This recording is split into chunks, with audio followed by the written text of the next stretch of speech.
कांग्रेस ने देश के मुसलमानों के साथ हो रहे अन्याय के खिलाफ मोर्चा खोल दिया है और इसी के साथ आपको बता दें कि मुसलमानों को शैक्षणिक स्तर पर और राजनीतिक स्तर पर पिछड़ते हुए देखकर कांग्रेस के कई मुस्लिम नेताओं ने बैठक किया और इस बैठक में कहा कि देखिए मुसलमानों के पिछड़ते हालात पर सीधी तौर पर सरकार जिम्मेदार है।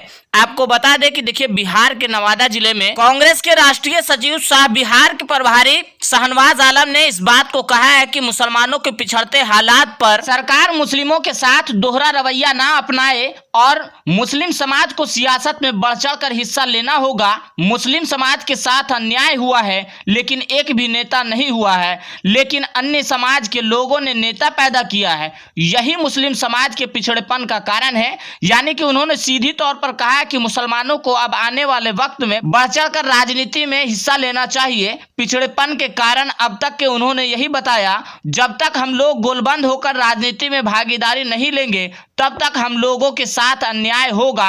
हम सभी को शिक्षित बनकर संगठित होकर काम करना होगा।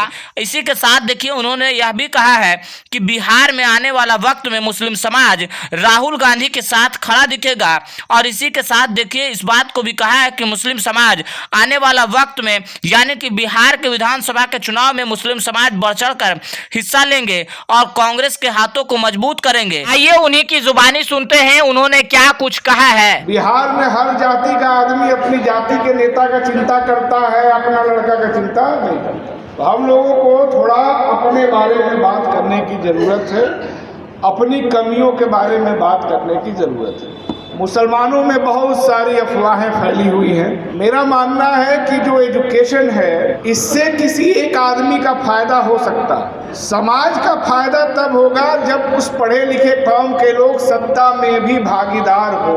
मान लीजिए आपके बीच से बहुत सारे मुसलमान लड़के आजकल IAS बन जा रहे हैं, IPS बन जा रहे हैं, लेकिन उनकी नियुक्ति अगर योगी सरकार में है, गुजरात में है जहाँ BJP की सरकार है, तो क्या करेगा?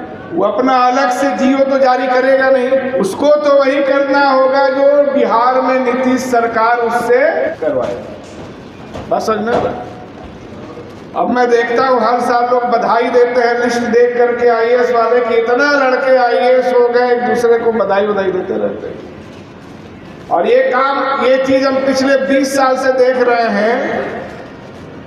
अब किसी का पता नहीं चलता है कि अब वो IAS साहब क्या कर रहे हैं और सरकार का कितना विरोध करने का उनके अंदर क्षमता है। सच्चाई है कि नहीं है? जनरल डायर ने जब फायरिंग करवाई आज ही के दिन 1919 में, तो गोली चलाने वाले कौन लोग थे? वो सब यहीं के थे जो नौकरी कर रहे थे। वो सेना लेके थोड़े आया था वहां से। उनको लगा कि खराब तो काम है ये, लेकिन हम तो नौकरी कर रहे हैं, मुलाजिम है, इसलिए सरकार की बात।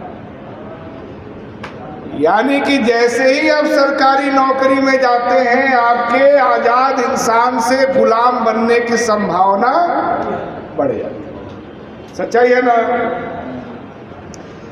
तो हम गुलामों पर गर्व कर सकते हैं क्या?